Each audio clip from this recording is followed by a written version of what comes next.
was supposed to be here today visiting friends and family in Phoenix this month, but she got waylaid by the evil COVID. So she's joining us from the Bay Area. And here's her bio. Mary Beth has been sober from her methamphetamine use disorder since 1994. She also is in recovery from abuse, trauma, and anxiety. She wrote about her story in her award-winning memoir, From Junkie to Judge. We do have a drawing sign-up sheet if anybody wants to sign up to get a copy and a drawing after this talk.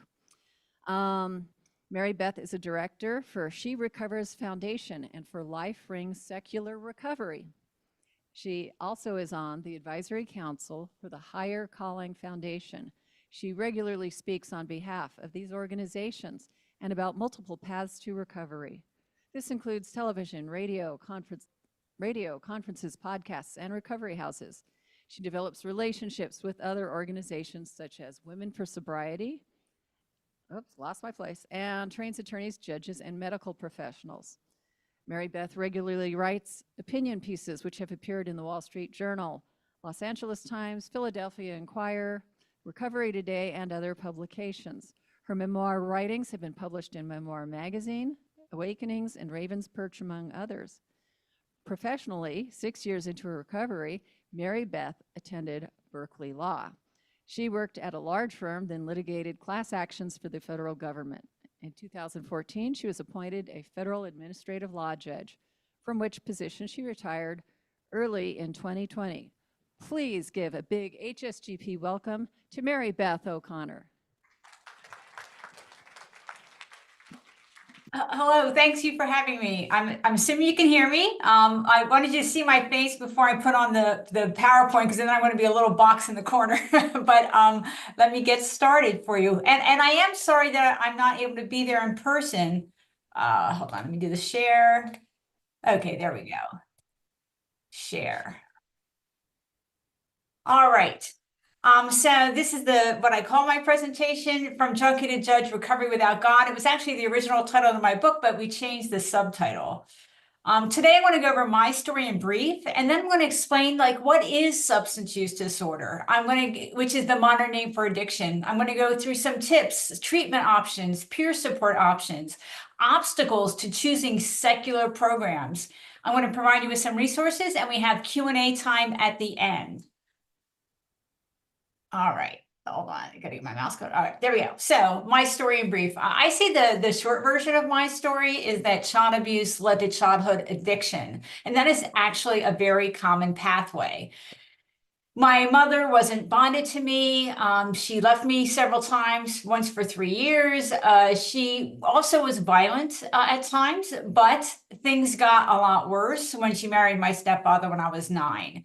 And my stepfather was very violent with her. He was physically, sexually violent with me. So it was just a very high stress environment. The example I like to use, because I think it shows the sort of this way the small little parts of life were impacted, is that when I was a kid, and again, I was 9, my sister was 7, and one of our chores was putting the dishes away from the dishwasher. And when I realized who my stepfather was and what he was capable of, I taught my little sister to put the dishes away one dish at a time, so they didn't clack. That was the level of strain. And so for me, when I found my first drug, which was alcohol, it was when I was 12, and it was Boone's Farm Strawberry Hill wine, which a lot of people know. What I noticed about it was how much better it made me feel. I mean, I felt like I could sort of take a deeper breath, like my muscles were more relaxed. I was giggling with my girlfriend in a more sort of honestly joyful way. And that really captured my attention. This is a positive experience. I really need more of this. And so I started pursuing alcohol right away. I was looking for opportunities to drink, making opportunities. I would even steal beer from my dangerous stepfather. That's how much I wanted the alcohol. But I also quickly added in other drugs. I added in weed, and then there were pills around, mostly downers, but also some stimulants. And then I did a lot of acid my sophomore year of high school. But I found my drug of choice when I was 16, and that was methamphetamine. I started using at 16. I was shooting meth within 6 months. At 17 years old, I was in full bore addiction throughout my senior year of high school. Arguably earlier, but definitely by then. And so for me, there were already consequences, but I had been already accepted to college, right, earlier in my senior year. And so by the time I got really out of control, that had already happened. And so I did leave Central Jersey, where I grew up, and I came to California for college. I graduated from Berkeley. And I did better my first 3.5 years. And I do emphasize that better and good are two different words. Okay. But for me, I did better. I mostly used alcohol, although sometimes I used cocaine, which was new to me, some hallucinogens, pills, not infrequently. Mostly on the weekends, although sometimes it rolled into the week. Definitely a lot more than anyone around me, but better for me. Still a lot of chaos, a lot of crazy behavior, out of control situations, but somewhat of an improvement. But I had a really life-threatening kidnapping and rape, 6 hours by 3 men in college. And then I moved in with a violent boyfriend. And it was sort of like the little grip I had, I lost. And I started using meth again on a regular basis in January of my senior year of college. And I used until I was 32. So it was a really long haul for me. By 32, I couldn't hold a job. I say I'd worked my way down the corporate ladder, because I couldn't get to work. If I was there, I couldn't concentrate. So every job was less money and less responsibility, and I held it for less time. By 32, I was also having physical problems from the meth. I mean, it's a very toxic drug, but also I was just really emotionally debilitated. I was in despair. I was feeling hopeless. I was feeling trapped. And then my partner was ready to throw me out. And so it was sort of everything in combination where I said, okay, well, maybe I ought to go to rehab. Like maybe that's a good idea. And so I did. I went into a longer term women's program in Oakland. Again, I'm in the Bay Area. And it was 90 days minimum, although I ended up staying for 5 months. But in my mind, I'm going in for medical treatment, right? I mean, that's what rehab was to me.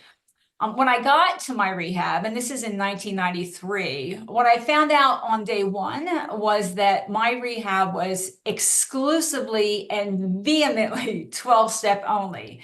And 12 steps is, of course, Alcoholics Anonymous, Narcotics Anonymous, all of the Anonymouses. And I found out because at my rehab, every day they would do a step study. So they would read one of the 12 steps, and then they would either read the AA Big Book or the NA text about that step, and then there would be a discussion. And on my first day, it so happened that they were doing step 3, which is made a decision to turn my will and my life over to the God of my understanding. And so during the discussion part, I raised my hand and I said, what about me? I'm an atheist. And they did say it doesn't have to be God. It can be any higher power. But I said, I don't believe in a higher power. And then as I learned more, I raised other questions. I wasn't going to turn over my will and my life. I didn't agree I was powerless. I didn't like the focus on defects, but whenever I would raise a question, I was shut down. They told me, this is the only way. Do this or you will fail. Literally and repeatedly, you will fail. You will fail.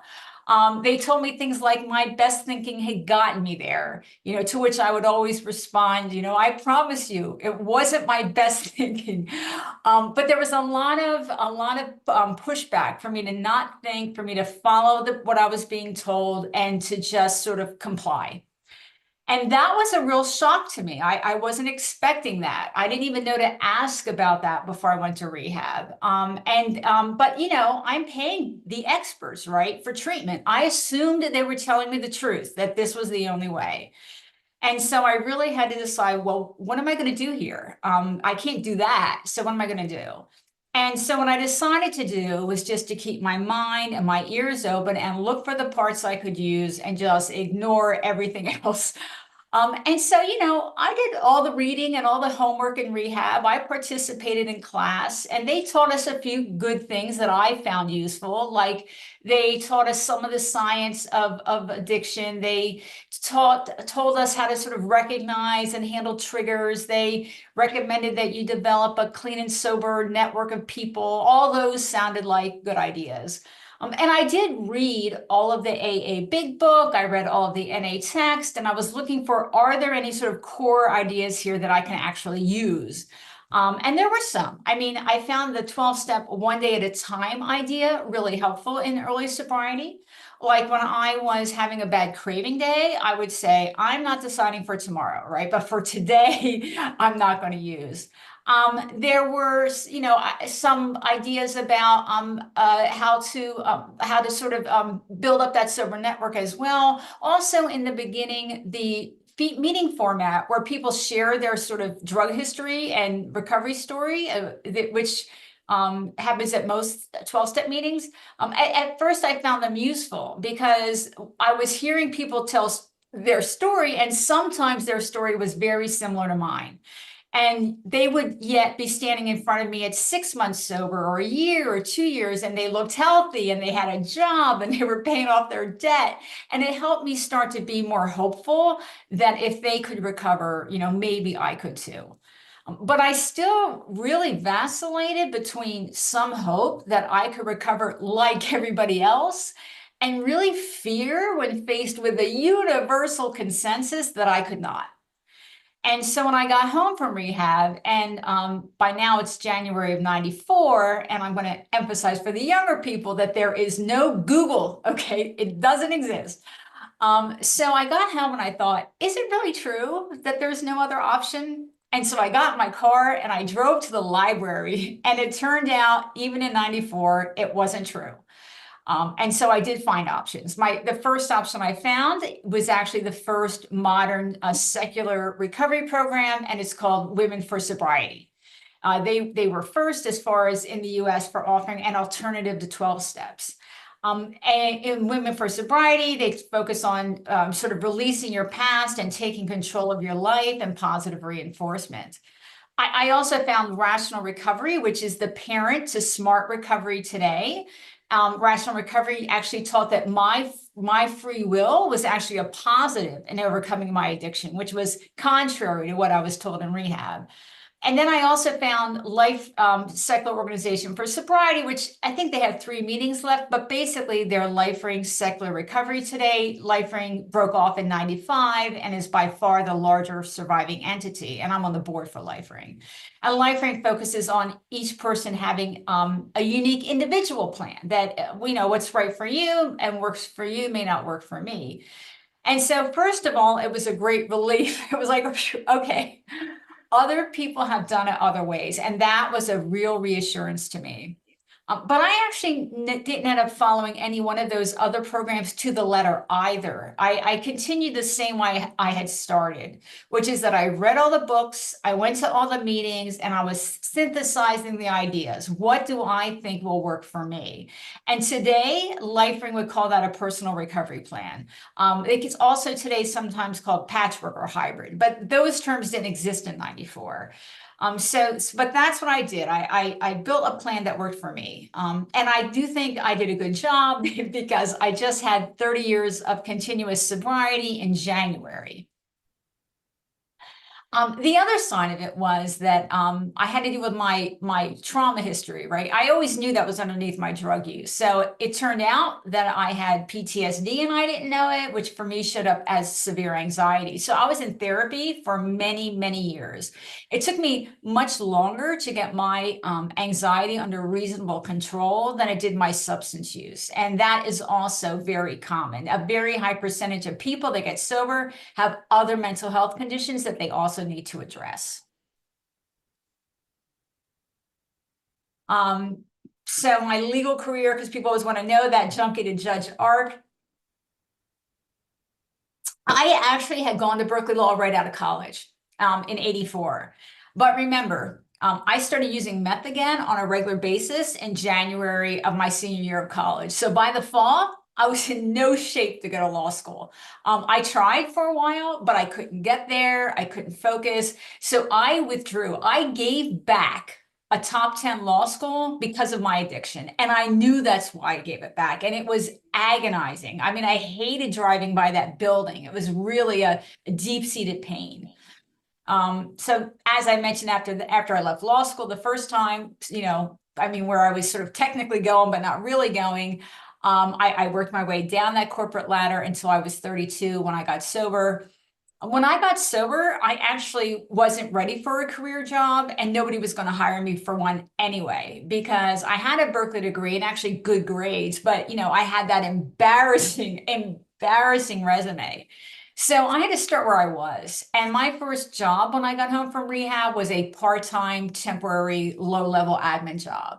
Because for me to get up and go to work like every day on time and stay all the hours, like not leave at lunch and not come back, or all the other things I did, and to do a good job and do it the next day and the next, that was brand new behavior for me. So I needed time to get that sort of that habit, that practice.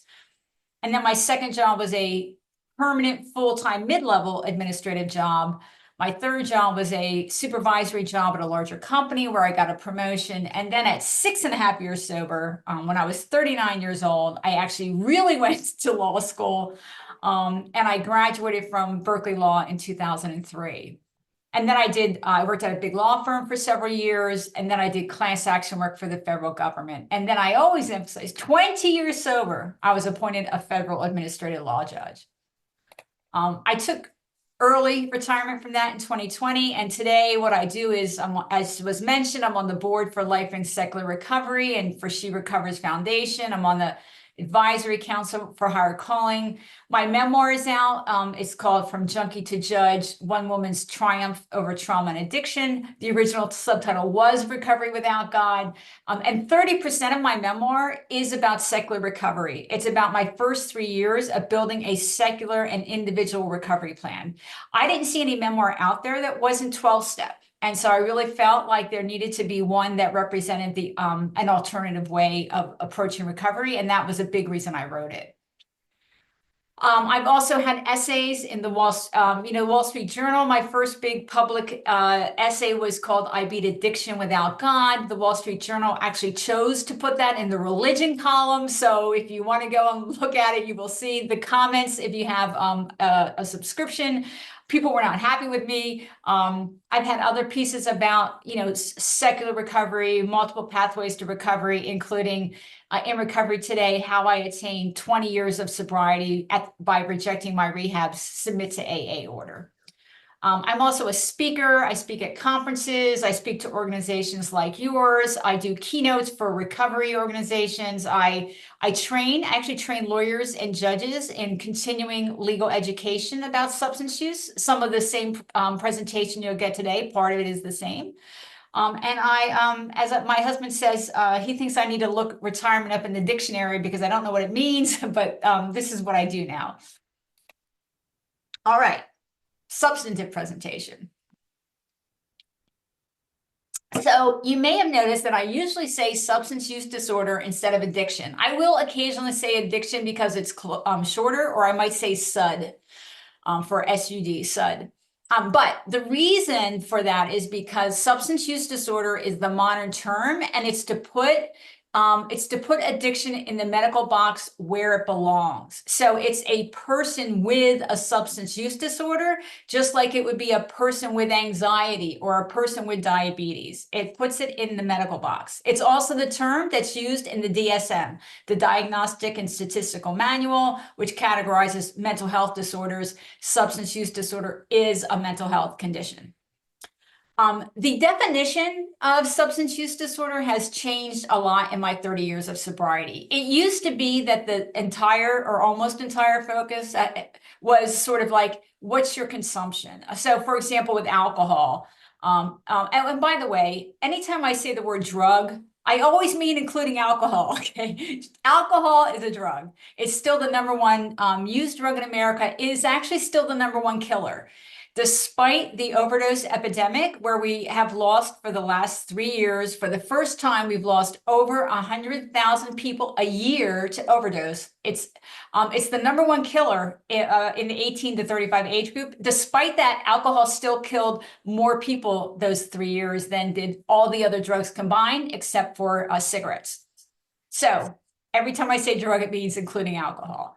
But the definition used to be things like, how many days a week do you drink? How many days a week do you drink over this number of drinks? You know, those kind of questions. And that still counts for severity, but the focus of the definition is different. And so, for example, the National Institute of Drug Addiction defines SUD as a chronic relapsing disorder characterized by compulsive drug seeking, continued use despite harmful consequences, and long-lasting changes in the brain. Similarly, SAMHSA, the Substance Abuse and Mental Health Services Administration, defines it as recurrent use of alcohol and or other drugs that causes clinically significant impairment, including health problems, disability, and failure to meet major responsibilities at work, school, or home. So the focus of the definition is continued use despite negative consequences, despite notable negative consequences, such as work, school, home. You may also have heard that substance use disorder is a disease. And there is an argument for that. And some of the experts do categorize substance use disorder as a disease, but it's debatable, and the experts do debate it. Another way of looking at it is that it's a type of learning disorder. That analysis, as an example, can be found in Maya Salovitz's book, Unbroken Brain. Another way of looking at it is it's sort of our natural habit formation run amok. And that analysis can be found in, among other books, in Mark Lewis's Memoirs of an Addictive Brain.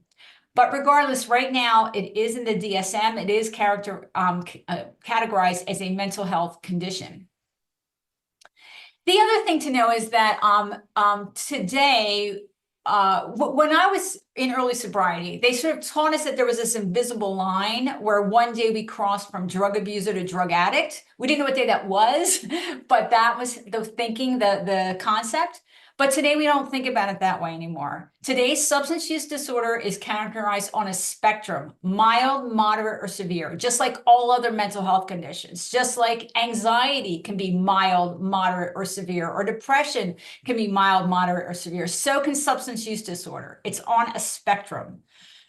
And part of that is related to the fact that this old ideology that no one gets well until they hit some horrific bottom, that is not supported, that is not evidence-based, and it's actually dangerous. First of all, hitting bottom was always retrospective. It wasn't like it was objective criteria. Like once A, B, and C happens, now you've hit bottom. It was always, now that I've got some extended sobriety, looking backward, where was my lowest point? But the real problem with this hitting bottom is that people die waiting for things to get bad enough, or they can have irreversible and serious medical conditions. It also just creates more damage. You're losing more years. You're probably destroying more parts of your life. So today, the emphasis is on disrupting the substance use disorder cycle at the earliest possible point. So let's disrupt it at the mild or moderate level and not wait until it gets to the very severe level.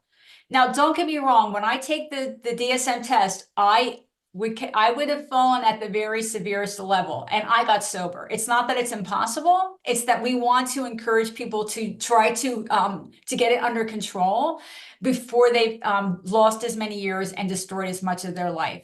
There's just less to repair. The other sort of related idea is that stopping or reducing consumption can be beneficial even if you don't meet the substance use disorder criteria. And I'm going to use alcohol as an example. So alcohol has negative health effects even at moderate use. And moderate use is 1 drink a day for women and 2 for men. And it's the right number of ounces, right? It's not a wine glass all the way to the top, okay? It's the specified number of ounces. Even at moderate use, alcohol increases cancer risk. In particular, for women, it significantly increases breast cancer risk. It also increases the risk of liver problems and heart problems. One drink a day raises your blood pressure. So there are negative health effects even at moderate use. But the other thing is you can be making risky choices even if you don't have an addiction, right? So are you driving under the influence? Are you getting in a vehicle of somebody who's driving under the influence? Are you regretting sexual decisions or things that you said to your friends when you're under the influence? Are hangovers interfering with your work productivity or just living your best life? Are you using alcohol or other drugs to avoid emotions? Are you using every time you get angry or you get frustrated? Alcohol or other drugs will work in the short run. They'll give you a little short-term relief, but if you don't address the emotion and why it's happening, you're not going to get any long-term resolution. The other thing is, are you using alcohol or other drugs to avoid a problematic situation? Maybe you're unhappy with your partner or your job, and instead of addressing that issue, you're turning to substances, and that's not a good solution. So part of it is really to have what's called mindful drinking, to think about what you're using alcohol or other drugs for. Is it in your own best interest? Is it actually beneficial? And do you want to continue at your current consumption level, or would you rather drink or use less so that you have fewer consequences and less health risk? Treatment options. So let me just say, first of all, that a lot of you, I'm sure, have heard of these 28-day or 30-day programs for drug or alcohol treatment. And let me just say right up front that those treatment programs are not 28 or 30 days because the evidence shows that 28 or 30 days is the optimal length of time for treatment. It is not the optimal length of time. They're 28 or 30 days because if you're lucky enough to have insurance, that's what they'll pay for. But the data shows that longer-term treatment increases the odds of success. It doesn't have to be inpatient, as we'll talk about, but some type of oversight or focused treatment is better if it's longer. 12 to 18 months if somebody's at the severe level. But before we even talk about inpatient, there's something called detox. It's medically supervised withdrawal. So it's getting the drugs out of your system, at the toxic level. So for example, alcohol and benzodiazepines, you can actually die during withdrawal from alcohol or benzodiazepines. So if somebody has a severe use disorder for those, they may need medically supervised withdrawal so that they don't die. For opiates, the risk of death is a lot less, but opiate withdrawal is very painful and uncomfortable. And so people can sort of give up in the middle of the withdrawal process for that reason. So medically supervised detox can help them stay, go through the full course of withdrawal. So for all of these, medically supervised means you'll be given drugs to reduce symptoms and also to reduce cravings. For stimulants, there are no such drugs in that same way, and the risk of dying is lower, but still sometimes people do medically supervised detox. Also, some people are addicted to more than one substance, so they have to. Then there's the inpatient option. So that's those 28 or 30 days or even longer inpatient programs. First of all, not everybody needs inpatient treatment. If somebody is at the mild or moderate level, they may not need to go inpatient, and there may be good reasons why they don't. The other thing is that there are a lot of people who could benefit from inpatient treatment and they can't get it. We talk a lot in the US as if everyone had access to whatever treatment they need, and it's just not true. We don't have a robust system of readily accessible, affordable treatment for everyone. So there may be people who could benefit from inpatient, but they aren't able to access it. Some people who can benefit can't go for other reasons. For example, maybe they can't leave their job, or they're a single parent and they don't have anyone to take care of their kids. So sometimes inpatient might be beneficial, but it's still not practical. But luckily, there are other options. One of them is intensive outpatient treatment. Intensive outpatient is typically 3 nights a week for 2 or 3 hours a night. So you're getting your treatment in the evening. And what that means is people can work and they can live at home. And so that can be a viable option. It's also less expensive. And then there's day programs for some as an option sometimes too. But there's also, there are more doctors and therapists today who actually have specific training in substance use disorder. There are nowhere near enough. It's not even close to enough, but there are more. And so some people, especially if they're not at the severe level of the spectrum, may choose to work with a doctor and or a therapist with expertise rather than doing an IOP or inpatient. There are also what's called recovery coaches, and they're also known as peer support specialists. And they are somebody that you hire, and they will work with you to develop a plan. And also they will stay with you as you go through the process, as long as you're willing to work with them. Some people do it for even a year. So then they can help you overcome obstacles or talk about your motivation or keep you on track. And then there's also what's called medication-assisted treatment. So there are drugs for alcohol and opiates, particularly opiates, that it's medication that reduces cravings and increases the odds of success. So if you're on medication-assisted treatment for opioids, which is usually buprenorphine or methadone, naltrexone exists, but it's not as effective for most. For example, the odds of an overdose death go down by about 60%, and it is a craving reducer. So some people are on MAT for a period of time. I knew a guy who was in recovery from alcohol, and he was on it for the first 90 days to help him, deal with the early heavily craving period. And some people need it longer term. It depends on the individual, and that decision should be made as the person's treatment goes on and not some sort of arbitrary deadline set up front. And then there are things like harm reduction. You've probably heard that terminology. Harm reduction just means meet the person where they are and let's keep them alive. And that can include medication-assisted treatment. It can include Narcan, which is an opioid reversal drug. So if somebody is overdosing on opioids and you give them Narcan as a spray, it sort of pushes the opioid off the opioid receptor and revives them. If you have teens or 20 in your house, I really recommend Narcan in your house. But I have Narcan in my house and in my car just in case. There was a woman in the town next door to me about 6 months ago. There was a 17-year-old boy overdosing in the park, and she had Narcan in her car, and she saved him. So it's a really important tool. And then there are other harm reduction options too, such as syringe services where you get clean needles. I took advantage of that when I was shooting meth. All right, peer support options. The biggest is the 12-step programs. They're basically everywhere, and that is definitely an advantage. Some of the key ideas of 12 steps are that you have to have a higher power, you have to agree you're powerless, turn over your will on your life, and you have to follow their program. The 12-step program is very specific. Do these 12 steps, do them in order. LifeRing Secular Recovery. I'm on the board for LifeRing. We call it the 3S program: sobriety, secularity, and self-help, as well as an individual plan. So secularity for us means out of respect for all faiths and none, no religion in meetings, right? But a lot of our members have personal religious or spiritual beliefs, and they just don't like 12 steps for any number of reasons, and they prefer LifeRing. It's not like there's this hard line between all faith-based people go to 12 steps and everybody who's not faith-based goes elsewhere.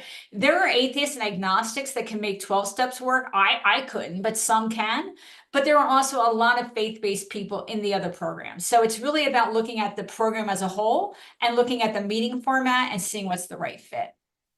Smart recovery is another option. Smart recovery is based on the cognitive behavioral therapy approach. In a SMART meeting, you will have other behavioral disorders with substance disorders. So eating or gambling, for example, will be in the same meeting as substances. Some people like that and some people don't. So everything that I'll tell you about each program, some people like and some people don't, which is why it's great that we have options. The other thing I'll say is that all the options to 12 steps, they all have in-person meetings. They just don't all have them everywhere.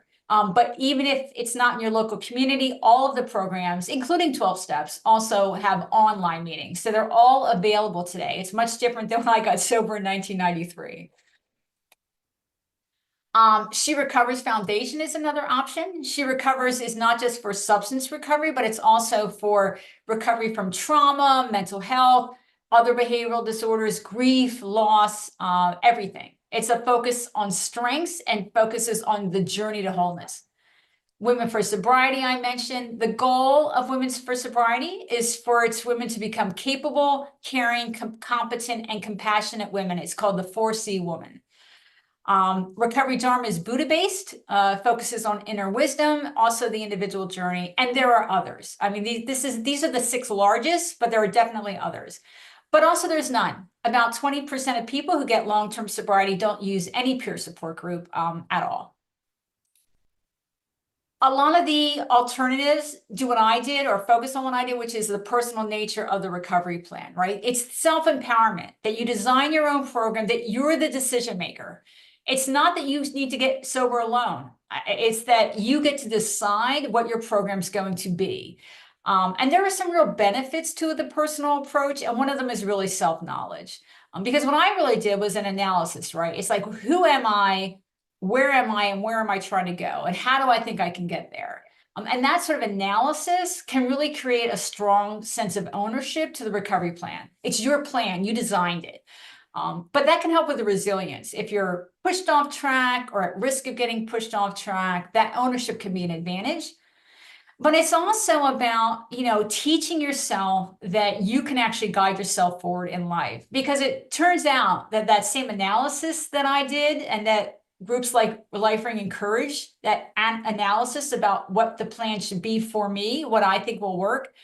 It turns out that that same skill set, where am I trying to go? How do I think I can get there? Set my priorities, set my goals, build a plan, implement the plan. That same skill set applies to everything. And so I really noticed that for me, it was a way of building up my competence and my confidence to handle the rest of my life as well. And the other thing is that plans need to be adjusted over time. Hopefully, one reason is that you've achieved initial goals and now you're ready for goal number 2 or goal number 3. The peer alternative study. So the good news about the peer support groups is that they appear to all be equally effective. And so in 2018, there was a study, it's called the Peer Alternative Study, and it compared the effectiveness of 12 Steps, LifeRing, Women for Sobriety, and SMART, and found that basically they're equally effective. There were some differences. There were some demographic differences like education, financial, or religious affiliation. The members of the 12-step alternatives actually showed higher levels of satisfaction and cohesion, but the main point is that it's really about what's right for you, the individual. What's the right plan or combination of plans, right? I always emphasize, we have LifeRing members who also do AA, and that's fine with us because it's their program. So people can mix and match, and they much more often do today than when I got sober. But all I really care about is that I want people to know the choices so they can find the right fit. Because if they find the right fit, they're going to have better odds of success. This is the same as when people participate in mental health treatment in general. The data shows that if people are active participants in their mental health treatment plan, they do better. And it's going to be the same thing for substance use. Another reason to make sure people know about the options is religious nuns. And when I'm talking verbally, I always say, and I mean NONES nuns, not NUNS nuns, okay? But as I'm sure you know, the US is increasingly secular, and secular generally includes atheists, agnostics, humanists, of course, free thinkers, and others. The data I've seen shows that secular today is 21 to 32% of the US population. It depends on how it's defined. Sometimes, for example, it includes people who aren't affiliated to a specific church, but who believe in a God or a higher power. But the other thing is that the secular population of the US is much more geographically dispersed now than it used to be. It used to be that group mostly lived in cities, but that's not as true now. There's much more geographic dispersion. But there's also increasing diversity in age, ethnicity, and socioeconomic status for religious nuns. So it's just really important that everyone knows their choices so that they can find a good fit. There actually are obstacles to multiple pathways to choosing something other than 12 steps. Some of it is explicit. There are still about 40% of treatment programs that only expose their members to 12 steps. And some of them are adamantly anti anything else. People are still told today that 12 steps is the only thing that works, or even it's the only thing that exists. But it's also that 12-step ideas can get implicit into treatment ideas, but they're not specifically said to be 12-step ideas. So for example, people might be taught in treatment that they have to have a higher power or spiritual beliefs in order to get and stay sober. That isn't true. That's a 12-step idea. They may be taught that they have to agree that they're powerless over their addiction. Not true. They might be told that there's really only one way to get sober. This is the way. Also not true. Or things like, your best thinking got you here. People being dissuaded from using their intellectual capabilities or their knowledge of who they are and what will work. In the Bay Area, for example, there's a HMO called Kaiser. It's very large. There's a Kaiser in Oakland that has on premises 12-step meetings, LifeRing, SMART, Women for Sobriety, Dharma, all there. There's a Kaiser 25 miles away, still in the Bay Area, in Silicon Valley. The head of that is very 12-step only, adamantly. LifeRing's had to really fight for our members to be able to actually graduate from that program. So when people talk about like, what should I look for in a treatment program? One thing, and especially for people who might not fit best in 12 steps, is to ask them when you're interviewing the treatment facility, do you support multiple pathways? Do you explain and provide information about options other than 12 steps? Is your ideology 12-step based, or is it actually broader than that? The other obstacle to multiple pathways can sometimes be friends and family. So for example, a lot of times friends and family only heard of AA. And so if their family member with an addiction says, I'm not going to go to AA, I'm going to go to LifeRing Secular Recovery instead, the family sometimes reacts with, well, then you're not serious about your sobriety. You're just looking for some easy way out. If you were serious, you go to AA. This is one reason why I hold a meeting once a month for LifeRing, where I talk to friends and family and explain what LifeRing is to try to increase their comfort. And also, as a former judge with 30 years of sobriety, I think they can hear me a little better. And so, but that friends and family can definitely be a pushback problem on treatment decisions. Courts can be as well. So the courts are clear. Every court that's looked at it that I know of, they have decided that 12 steps is religious, which means it can't be mandated by the government. It can be offered as an option, but it can't be mandated. And but it still is. And your Appaganani Humanist Legal Center has been involved in some of these cases. It's a big deal. So being ordered to go to addiction support meetings, it comes up in many different ways in the justice system. It comes up in drug diversion court, can come up in sentencing. LifeRing actually had a member in jail, and they were giving good time credit, in other words, sentence reduction if you attended the AA meeting, but they wouldn't give that for LifeRing. So they had to fight that.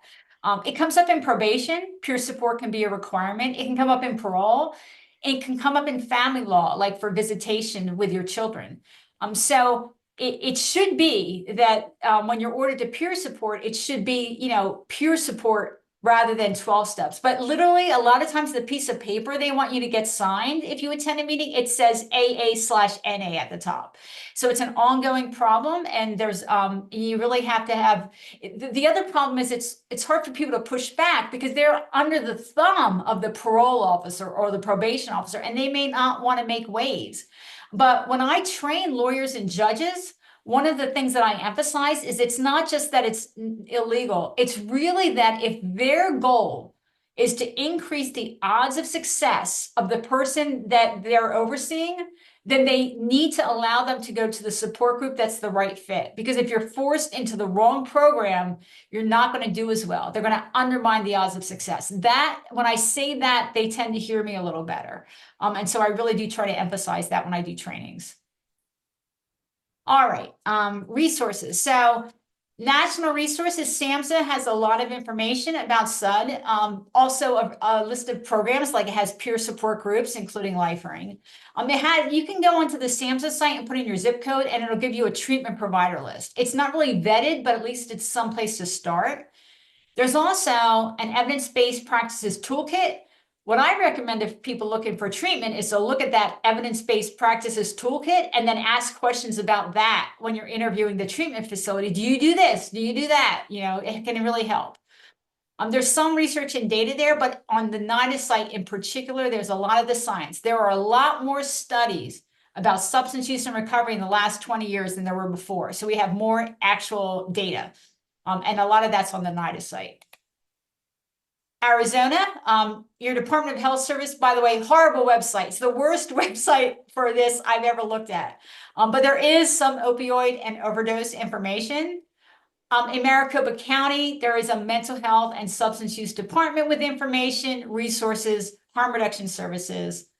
All right, so that's what I wanted to share. This is my contact information. So you can email me, but you also, if you want to look, for example, at my Wall Street Journal, I Beat Addiction Without God piece, it's on my website, junkietojudge.com, and you can message me through my website.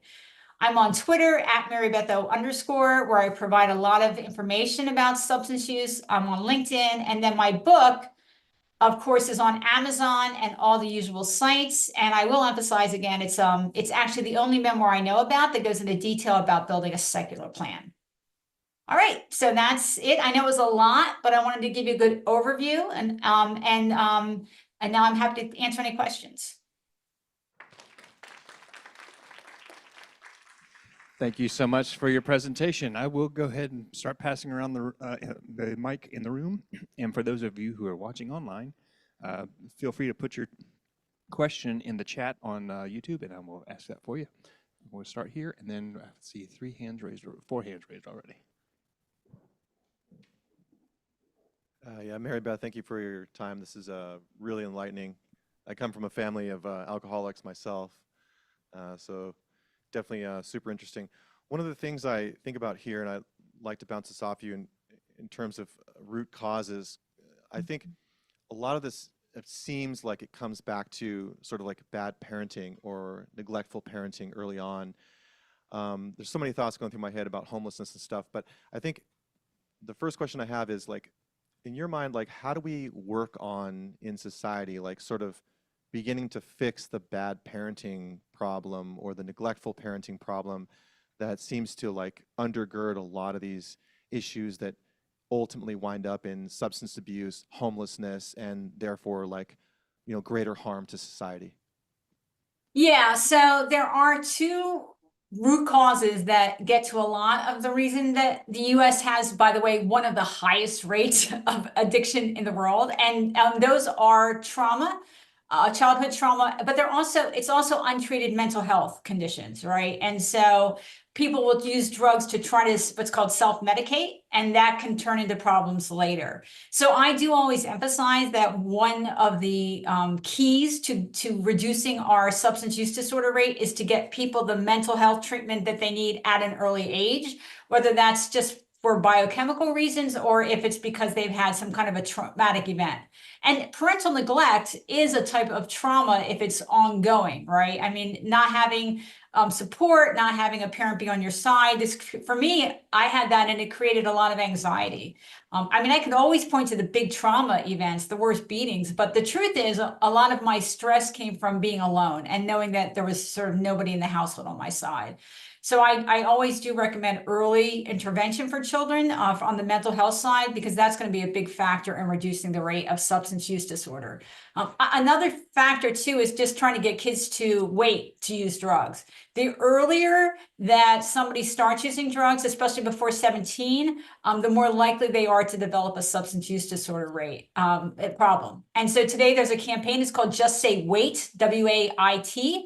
And so it's just the recognition that if we can get the younger people to wait longer, that their odds of developing a problem will go down. So my question is regarding insurance. I've always been astounded by how much insurance will cover for those 28, 30-day, inpatient programs when it's 12-step. Does insurance, are they required to also support secular programs? Have you seen insurances that don't, and how do you go about finding that support? So they're not a governmental entity, right? So they have more flexibility, but usually insurance wants you to go local, right? So most people are looking in their local community for treatment. And the reality is that in some local communities, you have more choice than others. I'm in the Bay Area. There are evidence-based programs here. But if you're in Mississippi, I spoke at the harm reduction conference in Mississippi, and I was told that the drug court refers everyone to a faith-based treatment program. And I said, well, are there other options? And they said, actually, no need if you go to Louisiana, right? So part of it's geographic. But yeah, I haven't ever seen that the insurers can require, but usually insurers aren't telling you which program to go to. They're telling you what they'll pay for. I mean, there may be a preferred provider list, but a lot of times that's more geographic than it really is philosophically based. And there is actually some evidence supporting parts of 12-step, right? It's not that I want them to say anything about 12 steps. It's really just making sure that the program is broader than that and that people are exposed to other ideas. But to say like that there's no evidence for parts of 12 steps, that's not quite true. There is some evidence for some parts, but those parts tend to be parts that you're going to get in any treatment program anyway.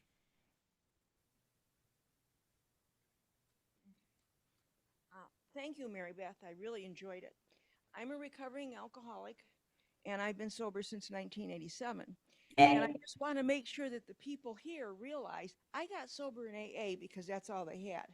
And I was already an atheist, got a great sponsor that dealt with that. She was fine. Now, the last 10 years, we have secular Alcoholics Anonymous here in our valley. And it's big, and it's growing, and it's a great group. Not everybody gets to go to treatment programs. It certainly wasn't anything I had the option to do.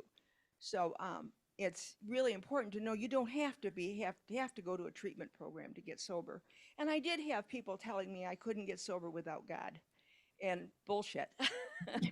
But obviously.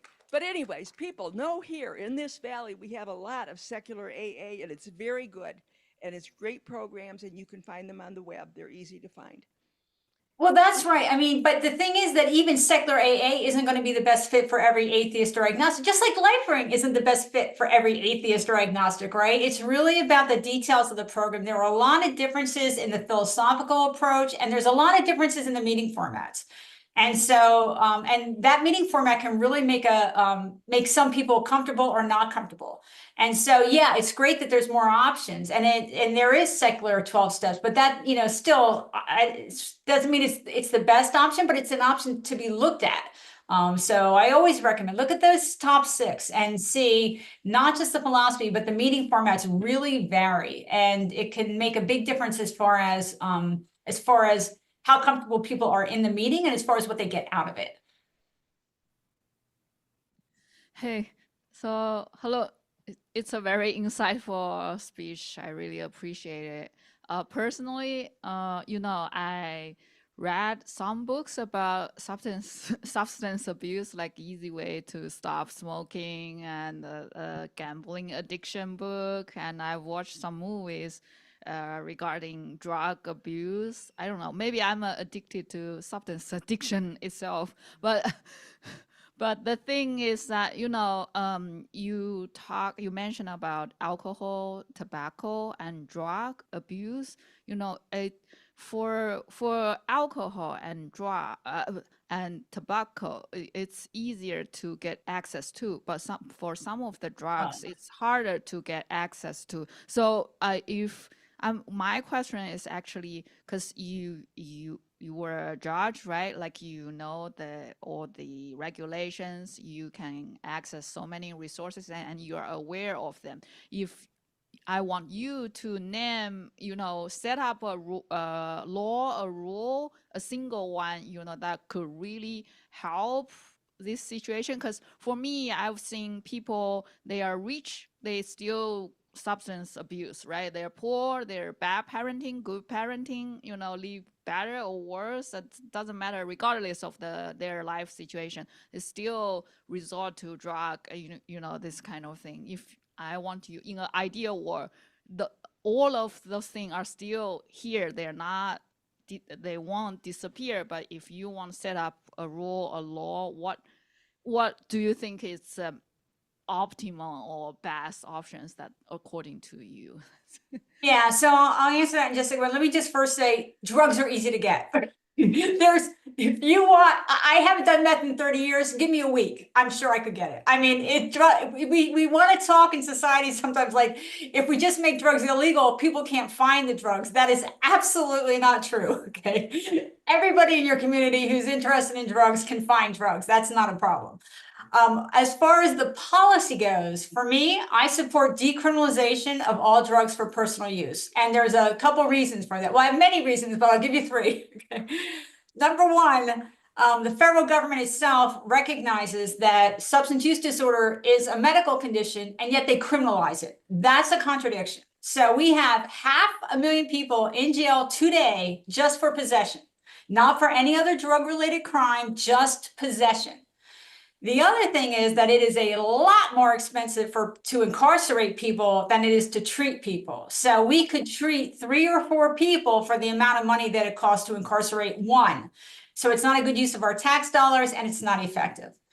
And my third largest of the many reasons is that we have a very strong racial disparity in the way we enforce drug laws in the US. So people of color and white people use drugs at very similar rates, but if you're a person of color, your odds of getting arrested, and if you're arrested, the charges will tend to be higher and the sentences will be longer for the same exact behavior. And to me, that undermines any possible legitimacy of the drug laws. And so for me, I would decriminalize, and I would take the money and give it, put it into a robust treatment program, harm reduction, so social supports, housing, employment supports, all of those things. But yeah, that's what I would do.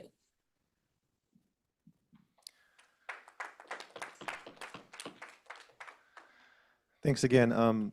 So my second question actually pertains to this. I think about this a lot in society and stuff because I grew up in California myself, even though I'm in Arizona now. But generally speaking, how do you think all of this, the subject we're talking about today, relates to the homelessness problem? And perhaps more importantly, like in your estimation, what are the major pillars that we can do in society to really work on, like have big strides of success against the homelessness problem? Yeah, I mean, so, there is definitely a substance use problem within homelessness, but the data actually shows that there's a significant percentage of those people who didn't have addictions when they became homeless, but now they do. I mean, homelessness is a trauma, right? Homelessness is a trauma.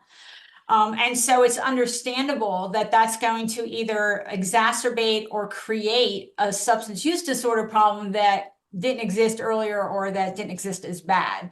And so again, part of decriminalization to me is that you can take the money and offer more social supports, right? You can help people that are unhoused get housing. You can help people. I mean, substance use treatment isn't going to be enough for 55 to 75% of the group because they have other mental health conditions too.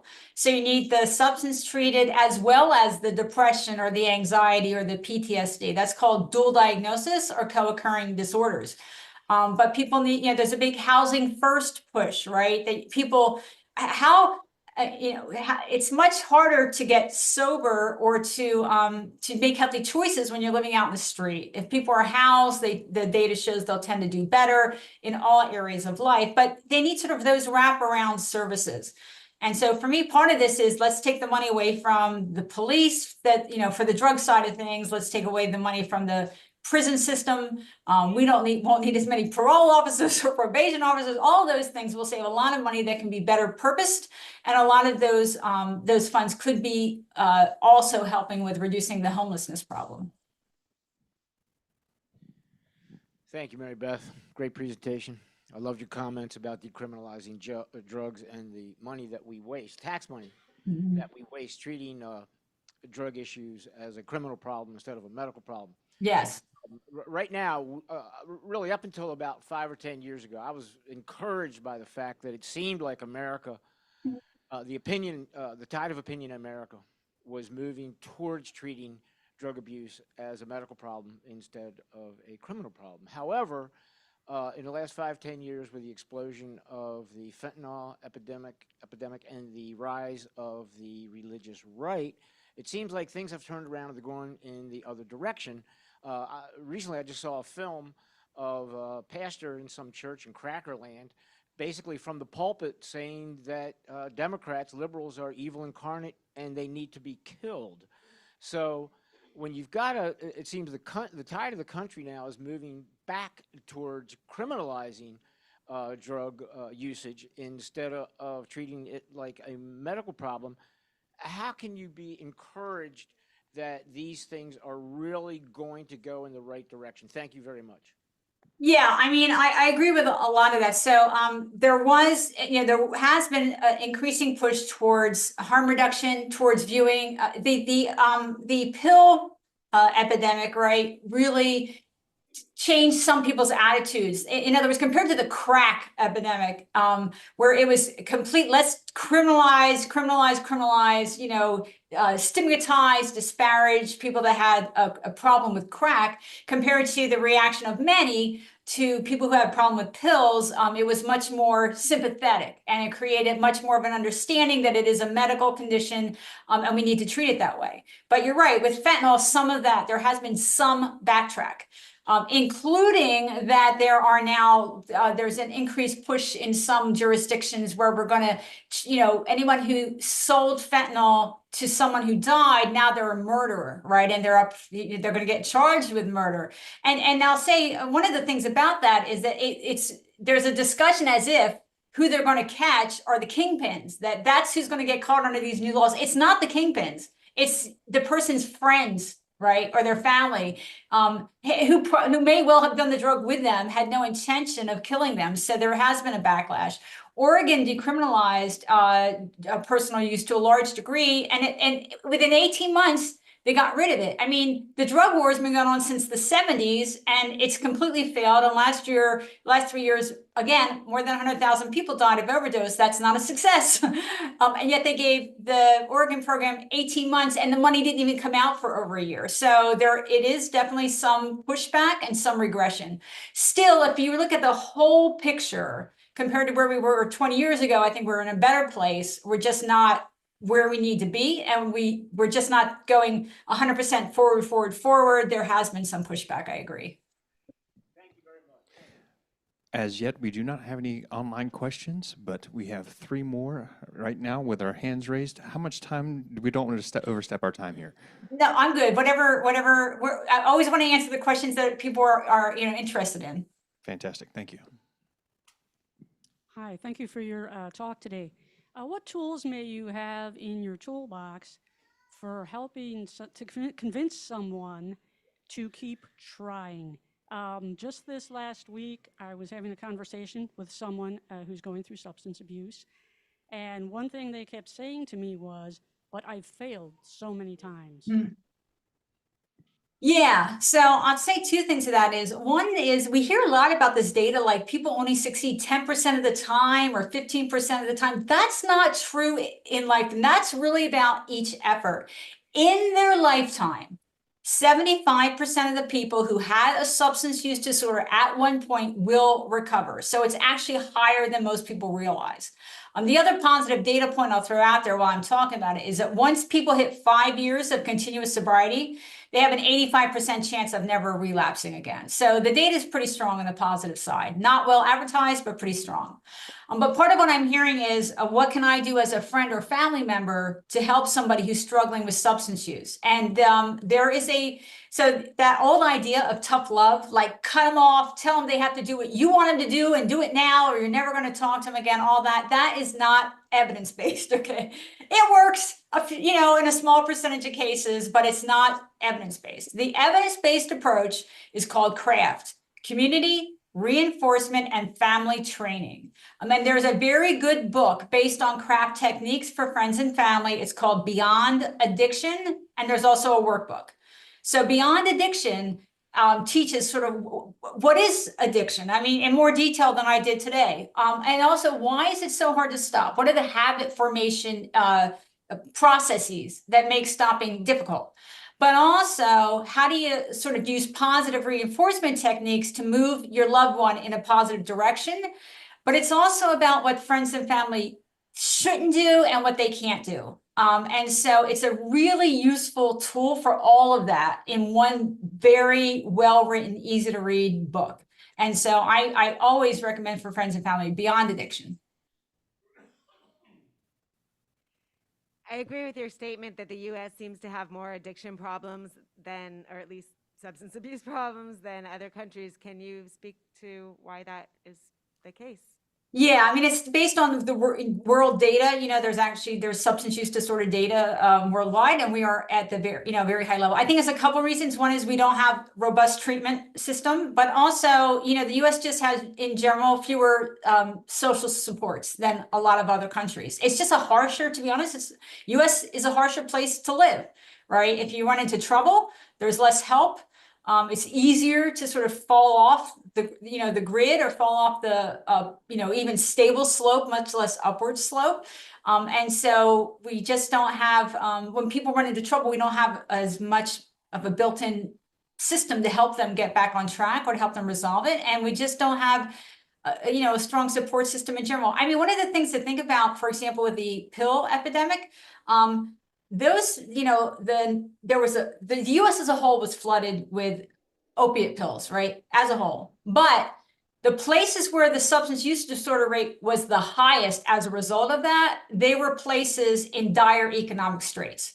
So the data for what percentage of the people developed a substance use problem, I guess part of the bigger picture that is, okay, so one idea that I don't think people always realize is that most people use all substances in moderation, even heroin. Most people who use heroin used it in moderation. It's only a subset of people that develop a problem.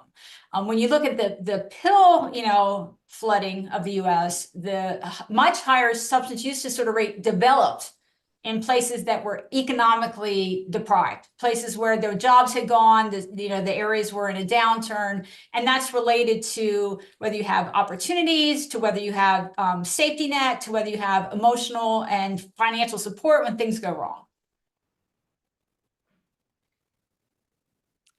Hi, thank you for your presentation. It was very encouraging to me. I used to work with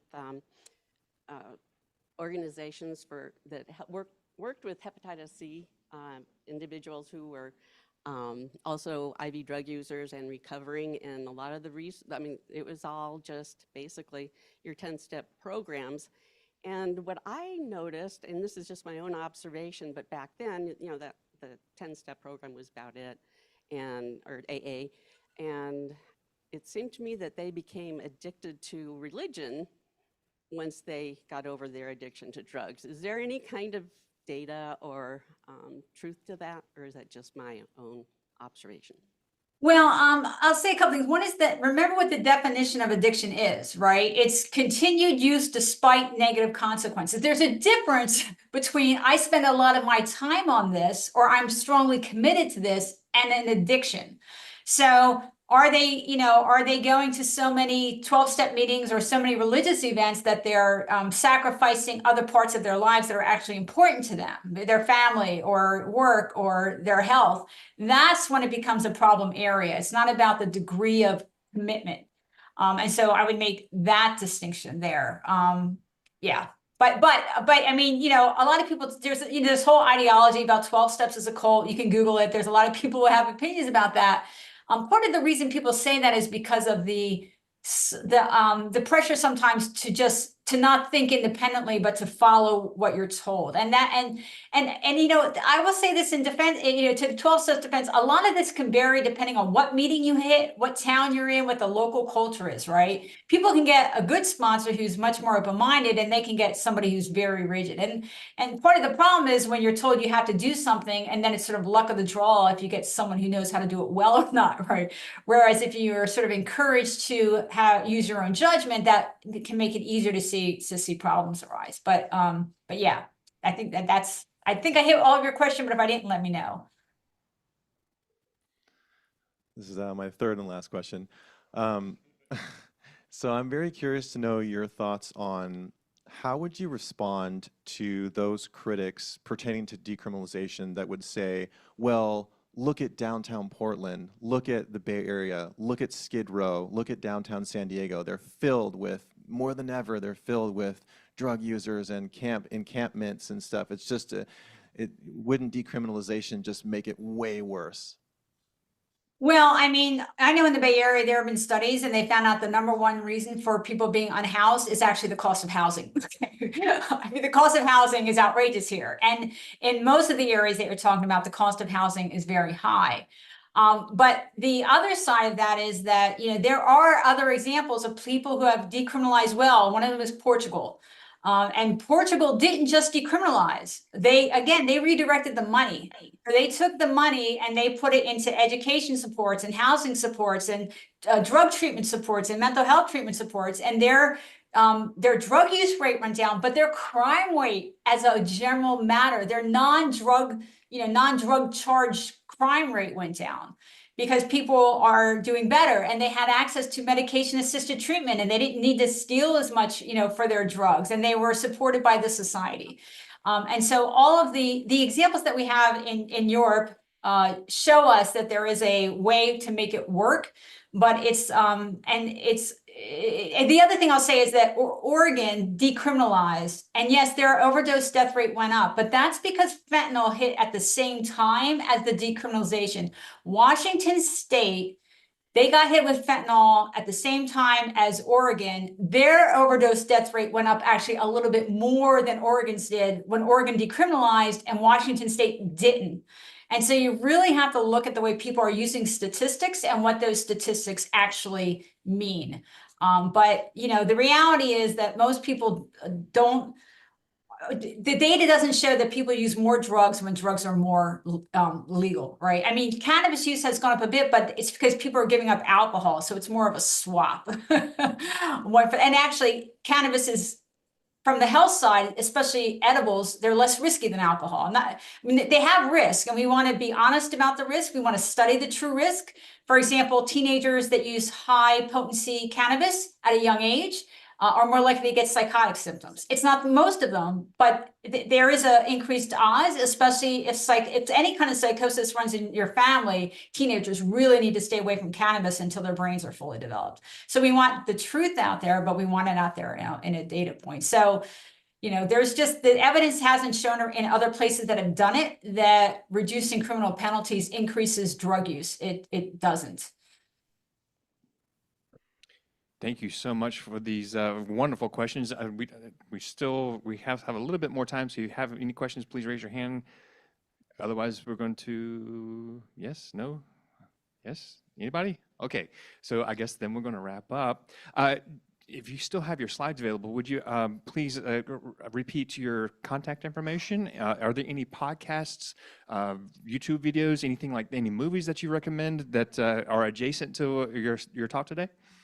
So my website is junkietojudge.com, and there's a lot of information there. And I always say, you know, you can forget my name, and all you have to remember is that Junkie Judge, and you can Google me. Okay, you can find my website. It's very easy.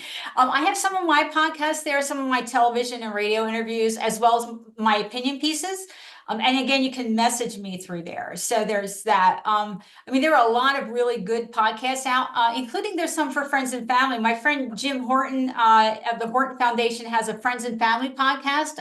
The name is escaping me, but if you Jim Horton's Families of Drug User podcast or something, I'm sure you can find it. So if you are friends and family, Google it that way and you'll be able to find a number of good options. And there are a number of family support groups I should also mention, not just Al-Anon. Al-Anon is the 12-step family support group, and a lot of that is sort of 12 tough love focused. So a lot of people aren't comfortable there. But if you're friends and family and you're secular, LifeRing has friends and family, Smart Recovery has friends and family, and there are others that are not as faith-based.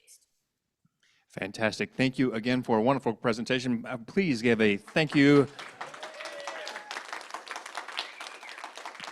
That was fantastic. And just for anybody who is in the Valley, we do host on Monday and Tuesday nights a Smart Recovery program right here in the building. You can find that information on Meetup. Again, thank you so much for a fantastic talk, and congratulations on your own sobriety.